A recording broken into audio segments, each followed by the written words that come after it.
So we're going to start lesson 5, which is simplifying radicals or rationalizing the denominators once they're simplified. So we're going to talk about what the index is, the radical sign, and the radicand. The index is the number out here that tells you if it's a square root, cube root, fourth root, fifth root, something like that. So that's the index of the radical. Okay, the radical sign is just the little check mark looking sign here. And then the radicand is what is inside of that. That is letter B. So what we're going to do is it's called rationalizing the denominator. Sometimes we have to simplify our answers. And so that's one of the things with square roots you have to rationalize. You do not want a radical in the denominator. So that's what we're going to look at how to do today. So rationalizing the denominator of a square root, the process by which a fraction is rewritten so that the denominator contains only rational numbers. A rational number is a number that is not a fraction. So we have the square root of 40, square root of 4 over 5. So what we're going to do is we're going to take what we learned about in the last lesson, and we're going to break this up and make this the square root of 4 divided by the square root of 5. Now, the square root of 4 becomes just 2 over the square root of 5. Now, the reason we call this rationalizing is because square root of 5 is not a rational number. A rational number is a number that can be represented as a fraction. If you type this into the calculator, that decimal goes on forever, which is not a rational number. So I want this to become a rational number. So there's one really quick way you rationalize. You use multiplication to try to get rid of this square root. Well, we talked about that at the very end. How do you get rid of a square root? You square it. So what we're going to do is we're going to multiply this equation, or this problem, this number, by a very specific number. We're going to multiply it by what the denominator is. And we're going to do that on the top and the bottom because square root of 5 divided by the square root of 5 is 1. So really what we're doing is we're multiplying by 1. Okay, it's just a funny looking 1. So I'm going to multiply by the square root of 5. So what I do is now I take this 2 times the square root of 5. Since the 2 is on the outside of the radical and the 5 is on the inside, you cannot multiply them together and get 10. But you can rewrite it as multiplication, 2 times the square root of 5, over, when you do the square root of 5 times the square root of 5, remember the last example, when you square something, the square root and the square undo each other, and you're just left with the number 5. And that right there is now a rationalized number because the denominator is now an integer. It is just the number 5. So that is rationalizing the denominator. So let's look at this one. Square root of 3 divided by 4. The square root of 3 divided by the square root of 4. Now the nice thing is this one's fairly easy because notice, what is the square root of 4? The square root of 4 is just 2. The square root of 3, I don't really care if the numerator has a radical in it. It's just the denominator that I'm worried about. There we go. Square root of 3 over 2. This 2 is now not a radical. We're good to go. Square root of 5 divided by the square root of 6. So what do? I multiply by the square root of 6 over the square root of 6. Then I multiply these together. The square root of 5 times 6 would be 30 over 6. And that is a rationalized fraction. If I look at the next one, the square root of 9 divided by the square root of 8. And what I do is I always reduce these right from the beginning. So the square root of 9 is 3, but the square root of 8, I'm going to keep as the square root of 8. Now what do? You multiply by the square root of 8 over the square root of 8. And then this becomes 3 square root of 8 over just the number 8.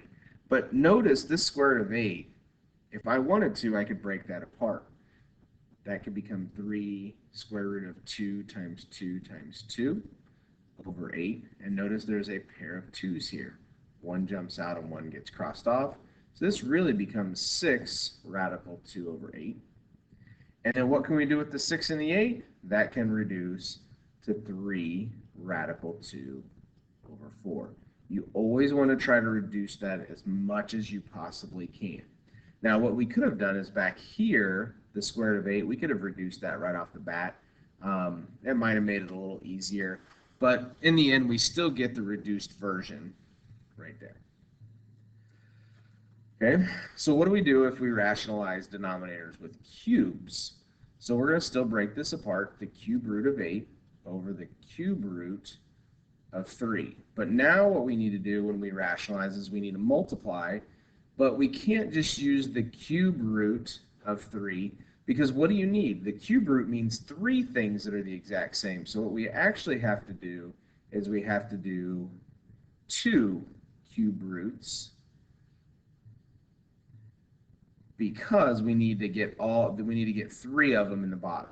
So this becomes the cube. So what happens is the denominator just becomes 3, because you have 3 of the exact same thing, so it's just that number there.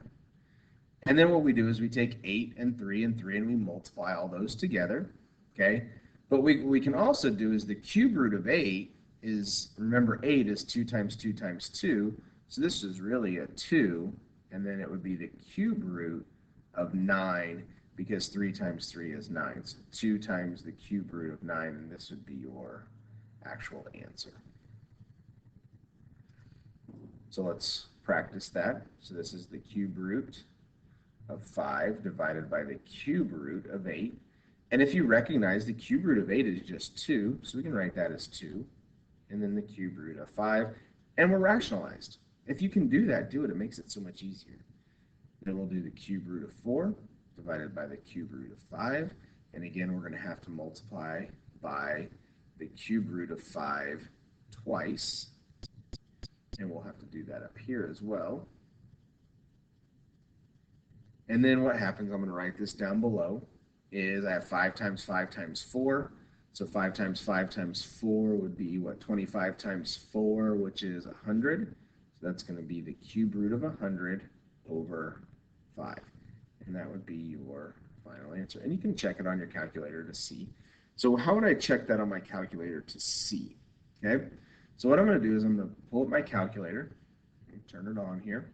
So what I would do is I would do, so I'd not hit math, I would hit math, and then I would go down to the cube root, select that, and then I'd hit alpha y equals, that makes it a fraction, so I'm going to put a fraction inside there. I'm going to hit 4 divided by 5, and then I'm going to hit enter. So I get that number. Then what I can do is I'm going to go in and hit math, go down to number 4, and I'm going to do 100, and then I'm going to hit the outside one, and then I'm going to do divided by 5. And I hit that, and notice how those decimals are the exact same, so you can check it that way and make sure that it's the exact same decimal value that we should have got. Okay? So this one is the same process, so I'm going to have to multiply by the 4, cube root of 4, twice. Cube root of 4. So then I'm going to get the cube root. And on this one, what I'm going to do here is I'm not going to actually multiply these out. I'm going to rewrite them. And the reason why that is because I need to simplify it anyways. The denominator is just going to be 4, because I'm going to multiply by the cube root of 4. Because what happens is this 4 right here can break down to 2 and 2. This one here can break down to 2 and 2. And what I have now is I have a pair of 2s, or excuse me, 3 2s. One of those is going to come out, and then it's going to become the cube root of 6 on the inside, because the 2 here and the 2 and the 3 there multiplies back together over 4.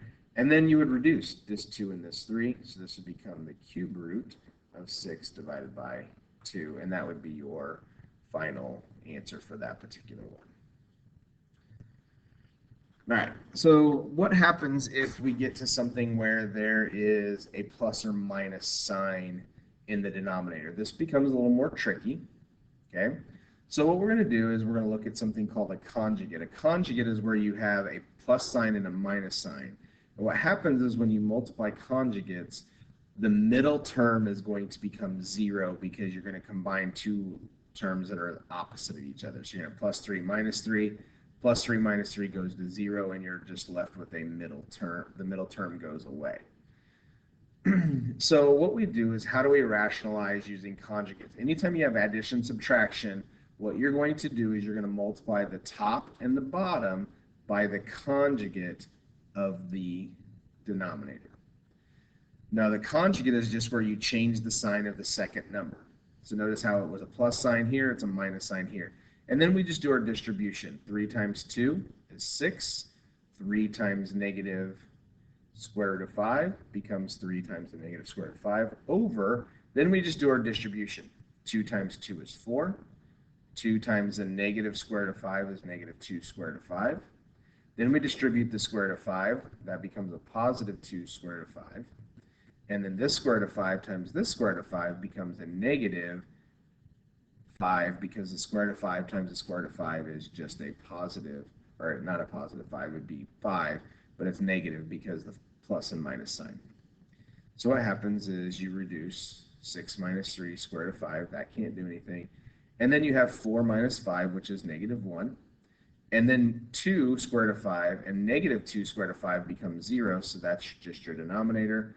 And then the last step is divide your numerator and denominator. 6 divided by negative 1 is negative 6 plus 3 square root of 5. And this would be your rationalized problem. Okay, so let's look at this one. Practice simplification, rationalizing. So I'm going to multiply by 2 plus the square root of 7 and 2 plus the square root of 7 on the top and the bottom. Distribute.